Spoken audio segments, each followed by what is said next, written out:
Eh bien, bonjour. Nous sommes à la mairie du 14e, en présence de Karine Petit, la maire du 14e, et son adjointe à la culture, Mélodie Tonoli. Je vous remercie vraiment de vous prêter à cet exercice d'interview qui devient un rituel annuel maintenant pour le festival Philocène. Donc là, ce sera sa 4e édition dans le quartier, voilà, dans le 14e arrondissement, un peu partout. Voilà, on retrouve un rythme, enfin, où on peut aller à nouveau dans les lieux. Et ça nous fait plaisir. Et puis, enfin, on reste aussi sur les espaces extérieurs du quartier. Voilà. Alors, est-ce que pour vous, la vie culturelle a repris dans son rythme de croisière dans le 14e, suite voilà, à toute cette situation sanitaire Covid-19 voilà, quel constat vous faites en fait sur cette situation depuis le Covid, maintenant, aujourd'hui, dans le 14e arrondissement de Paris? Eh bien, merci pour cette question, Annie, parce que c'est une question très intéressante et je pense qu'il y a plusieurs niveaux de réponse. D'une part, moi j'ai trouvé, et puis Madame la maire pourra nous donner aussi son opinion, mais j'ai trouvé qu'on gardait une activité, même si elle a été différente, c'est sûr, pendant cette période de Covid, mais on a eu de cesse d'échanger avec tous les partenaires du domaine culturel et tous les lieux de culture. Tout le monde a trouvé des moyens et des biais pour rebondir et continuer l'activité. Donc malgré tout, on a continué à bien travailler.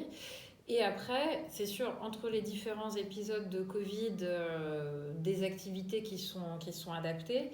Et aujourd'hui, d'autant plus on commence à être dans la période des beaux jours, on a énormément d'activités qui sont proposées, soit dans les lieux culturels, soit dans l'espace public, par les associations.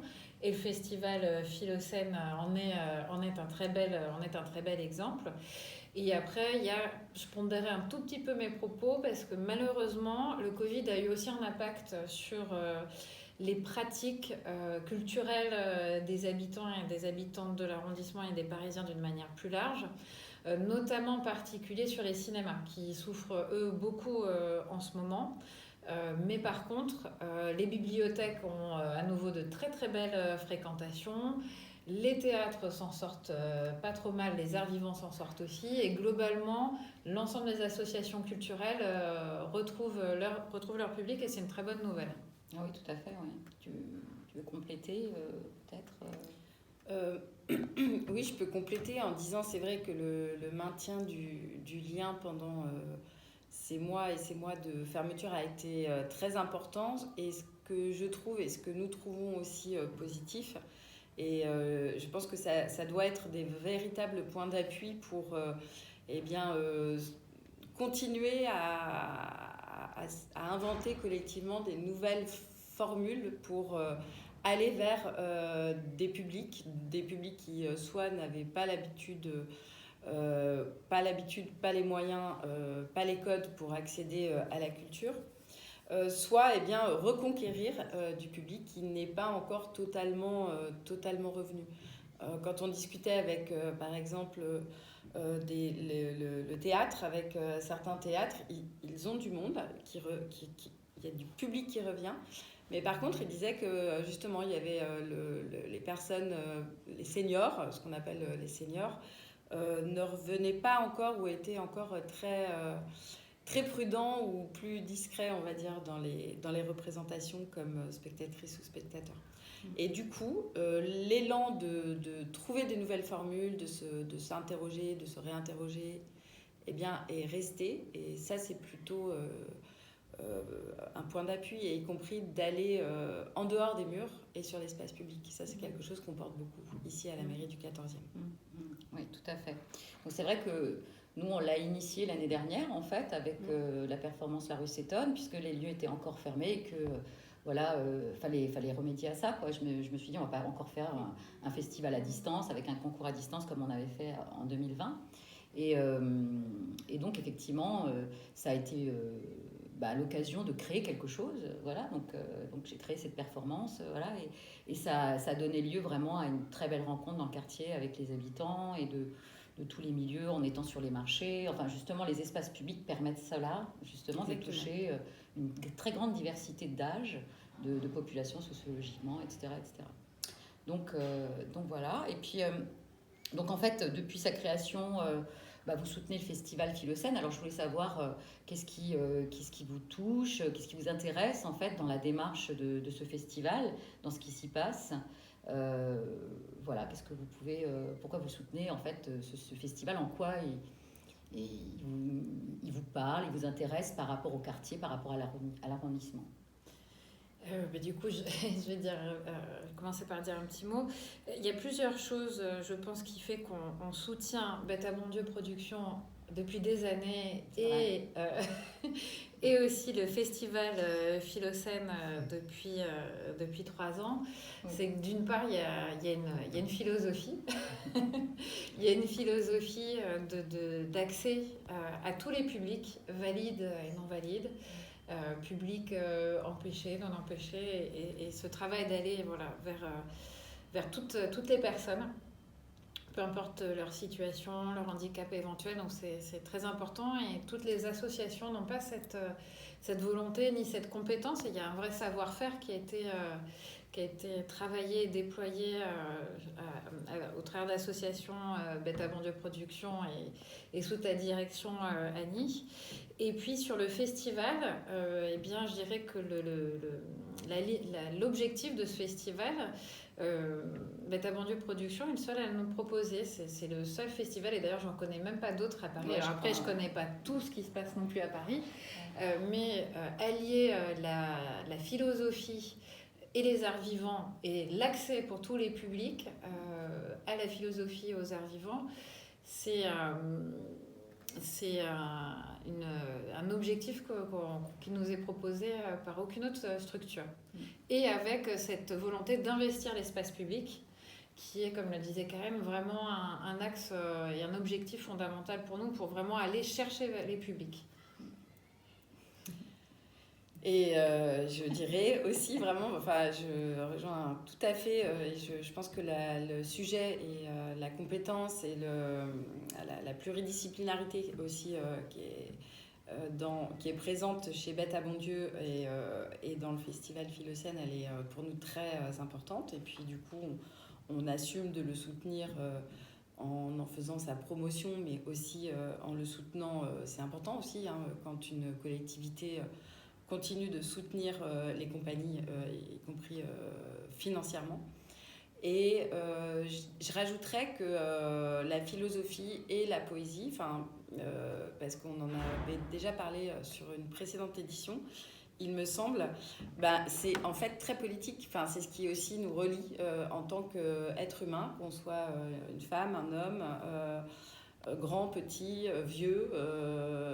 Donc c'est ce qui fait qu'on trouve du sens à la vie dans la cité. Donc c'est des questions éminemment politiques. Alors très loin de la politique politicienne, et ça fait, je trouve, c'est important de soutenir aussi ce qui est très loin de la politique politicienne, mais qui nous fait toujours réagir et interagir ensemble sur la question de qu'est-ce qu'on fait sur cette planète et comment on le fait. Oui, on est vraiment dans une question de philosophie politique en fait. C'est-à-dire que quand Socrate allait dans la rue pour questionner l'existence, dans la cité, c'était aussi ça, c'était quel citoyen tu es en fait. Exactement. Donc c'est de s'interroger chacun, qu'est-ce qu'on fait dans la cité et comment on la regarde en fait, comment on la traverse, comment on la partage, comment on y vit à l'intérieur. Et ce quartier est un quartier formidable. Enfin, moi, j'ai toujours ce coup de cœur pour ce quartier que je trouve formidable par sa diversité, puis surtout sa qualité de vie. Il y a quand même une qualité de vie dans le 14e qu'on ne retrouve pas dans tous les quartiers. Voilà. Et ça, je trouve que... je pense que les 14e, ils en ont bien conscience quand même, quels que soient les quartiers dans le quartier, qui ont changé aussi, évolué, et qu'on essaye de préserver en même temps leur identité à chaque coin du 14e comme ça. Et ça, c'est très important.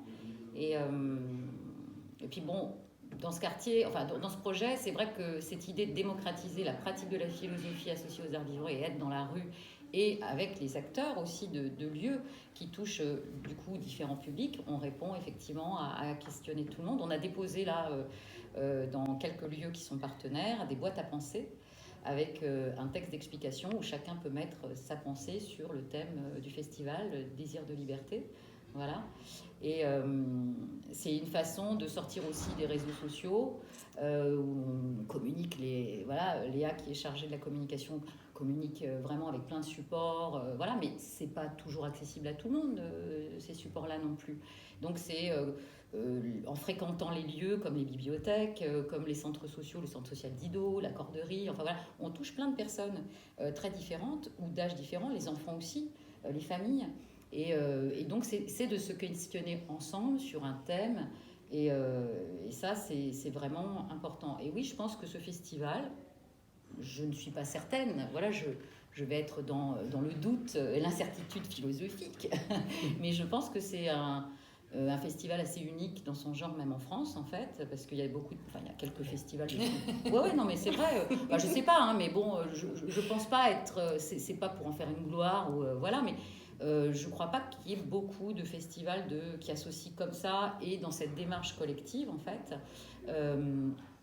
Non, je ne crois pas, voilà, et tant mieux, voilà. Donc là, le programme, il a été bouclé récemment, voilà. Vous l'avez sous les yeux. Je suis assez fière de cette année parce que moi j'ai fait attention à que ce soit pas sur une trop grande durée non plus pour être voilà, efficace. Et puis il y a toujours encore cet engouement des praticiens qui viennent nous rejoindre, pour la plupart bénévolement quand même, et que je remercie infiniment. Des nouveaux philosophes qui nous rejoignent comme Grégory Darbadi ou Laurence Boucher avec sa philomobile. Et puis la chance de rencontrer Sophie Nordman de la Maison de la Francophonie, qui est une philosophe tout à fait admirable et qui nous accueille aussi en clôture le vendredi. Voilà, et puis donc ça c'est important que commence à s'associer aussi en dehors de nos parrains, marraines du début, comme Johanna Anken, Christian Budex qui sera là aussi le samedi pour la clôture, d'avoir comme ça petit à petit des gens qui viennent. Voilà, c'est important d'avoir les philosophes et les praticiens parce que c'est complémentaire en fait. On a besoin, nous en tant que praticiens qui questionnons, qui cherchons à développer les pensées, de pouvoir aussi avoir les philosophes qui nous amènent du contenu, du fond quand même sur les auteurs, philosophes aussi un petit peu, pour que ça nous amène à réfléchir un peu plus. Alors, comment le programme, voilà, qu'est-ce que vous avez retenu en tout cas dans ce programme sur ces 2 jours? Alors, le 3, parce qu'il y a la mission locale aussi, avec Sébastien qui y bosse, qui vient s'y ajouter, voilà, qui est un ami qui a passé son DU de philosophie l'année dernière et qui va faire à la mission locale dans ses bureaux, quoi, avec les jeunes de la mission locale, un atelier le 23. Donc, on ouvre avec lui et la mission locale. Et puis, évidemment, c'est plus complexe le vendredi et le samedi 25 juin. Voilà. Donc je ne sais pas, qu'est-ce qui vous a marqué là, toutes les deux Moi, je voulais peut-être insister sur l'atelier du 24 juin, vendredi 24 juin, qui se déroule qui est prévu à la bibliothèque Georges Brassens, et qui est un atelier philo, donc, mais réservé aux jeunes sourds du centre Augustin Grosselin. Alors, d'abord parce que c'est une super bibliothèque et qu'on a les meilleures bibliothèques de Paris, je tiens à le dire, avec des équipes à chaque fois, partout formidables. Oui, c'est vrai. Et du coup, et puis on a aussi une particularité dans l'arrondissement, c'est qu'on a beaucoup de centres, de lieux d'éducation, d'accueil, d'accueil de jour ou d'hébergement, de logement aussi. Et c'est une ancienne tradition de l'arrondissement où on retrouve des institutions très renommées qui accueillent les personnes qui sont porteuses de handicap, d'un ou plusieurs handicaps. Et je trouve que c'est absolument super de les mettre en valeur parce que d'abord le centre Augustin Grosselin, c'est un endroit extraordinaire. Et puis c'est aussi dans le cadre d'un mois, le mois du handicap, que nous organisons chaque année avec vraiment des publics et des partenaires absolument super, très disponibles et qui se regroupent chaque année pour mettre en lumière voilà, le côté inclusif, le côté de l'accessibilité et du droit à la différence aussi. Et le fait d'avoir un événement culturel la preuve, tout le monde peut participer en fait au festival Philocène, ce qui n'est pas forcément le cas de beaucoup d'événements ou de festivals. C'est vrai que il y a le. Et il y a beaucoup de choses d'ailleurs dans la programmation. Il y a plusieurs autres. Oui, il y a le foyer Sainte-Geneviève aussi, parce qu'on fait des ateliers à l'année en fait avec le Femmes Sainte-Geneviève. Ouais. Et là, il y aura. On a, pour que ça change, il y a une artiste qui vient se greffer en fait au projet avec la praticienne pour que ça crée un événement pour les résidents aussi particulier et qu'il y ait une trace autre que d'habitude. Voilà. Et vous, Mélodie, quel événement dans la programmation vous a particulièrement marqué ou titillé les neurones? Ah, merci Madame Labert, c'est très bien dit, titiller les neurones. C'est ça, cuisiner les idées, cultiver les pensées. Voilà. Parce que avec ces 20 événements qui sont proposés dans ce festival... oui, c'est vrai, il y en a 20, ouais. C'est fou. Voilà, une vingtaine quand même, on a de quoi se titiller les neurones. Et moi, j'avais envie d'évoquer la rue Seton, qui est née l'année dernière. Ouais.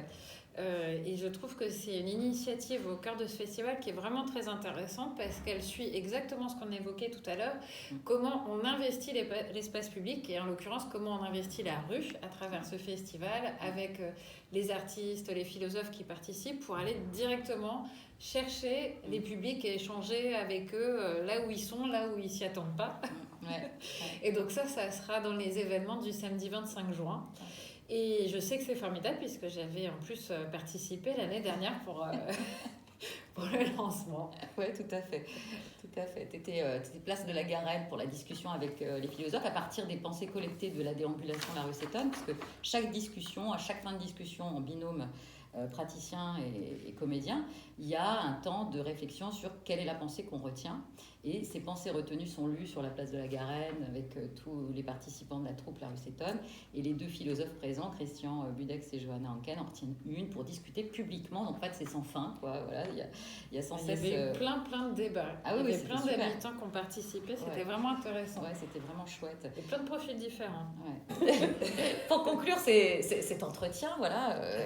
Donc, je me disais quand même, il faut que vous me disiez, voilà, que ce thème de cette année, c'est désir de liberté, à désir avec un S entre parenthèses. Voilà. Alors, qu'est-ce que ça vous inspire, désir de liberté? Désir de liberté. Bon, je trouve que c'est bien de faire une ouverture sur S ou pas S. On peut avoir un grand désir ou plusieurs grands désirs ou petits désirs. Donc ça, c'est bien, mais ça, ce sera à chacune, à chacun de répondre déjà et de réfléchir à cette question. Et puis liberté, voilà, la liberté, ça renvoie à la liberté individuelle. Alors, une liberté absolue ou est-ce que c'est une liberté absolue ou est-ce que la liberté, finalement, elle ne peut jamais être vraiment absolue parce que on est avec d'autres, on a des éléments matériels ou des éléments autres qui font que, voilà, comment on évalue tous les jours et comment on évalue aussi la progression d'une certaine liberté sur sa vie ou dans la société. Voilà. Après, je pense qu'il y a des libertés qui sont amoindries et qui ont été touchées ces dernières années, soit par des décisions politiques, soit par un contexte sanitaire, soit on le voit aujourd'hui aussi par la guerre ailleurs, quelque part pas très loin en Europe. Et du coup, ça nous a, je pense, tous réinterrogés. C'est pour ça que Philocène, c'est bien, parce que même ceux qui restent sur... ça donne cette occasion, justement, publique, de s'interroger à ça et de se poser, de suspendre un peu le temps et d'y réfléchir. Ah oui, puis on a bien senti qu'ils avaient tous... C'était très content, quoi, en fait, qu'on aille à leur rencontre pour qu'ils puissent s'exprimer, en fait. L'année dernière, c'était sur le rêve, donc ça laisse aussi plein de choses. Et là, la liberté, je pense que c'est un thème fort, quoi. De toute façon, en philosophie, c'est central et pour l'être humain aussi. Donc voilà. Et toi, Mélodie, qu'est-ce que tu penses de ce thème? Mais moi, quand j'ai vu le thème, je me suis demandé si ça avait été inspiré par la période de contexte sanitaire, parce que je trouve qu'il y a eu des périodes là où on a vraiment rêvé et désiré la liberté. La liberté de pouvoir se déplacer, la liberté de pouvoir être comme on a envie d'être. Ça a beaucoup questionné, il y a eu beaucoup de débats autour du Covid sur la liberté, sur le vaccin, sur le masque, et puis la liberté des déplacements aussi. Donc je trouve que c'est vraiment bien d'avoir choisi ce thème-là pour pouvoir approfondir la question et puis l'élargir aussi au-delà de ça. Et après, je suis assez d'accord avec Karine, c'est des questions qui nous traversent très régulièrement et en particulier sur les questions politiques. Et moi, j'y pense. J'ai souvent une phrase en tête, c'est que je suis pour la liberté et en même temps, j'ai conscience que ma liberté, elle s'arrête là où commence celle des autres. Et j'y pense très, très souvent. Sur tout ce que je fais ou toutes les questions que je me pose parfois, ou y compris pour prendre des positions ou défendre des positions. Donc un très bon thème. Oui, un bon thème. Et puis on voulait pas qu'il impulse trop le côté politique, justement, parce que c'était lutter pour retrouver sa liberté. Enfin voilà, donc on s'est dit comment on peut parler de cette liberté, mais que ce soit avec le mot désir, en fait, ça impulse quand même des couleurs différentes et beaucoup plus large, voilà. Bon, je suis contente qu'il vous plaise, ce thème. En tout cas, au moins, ça fait un accord supplémentaire. Je vous remercie infiniment toutes les deux.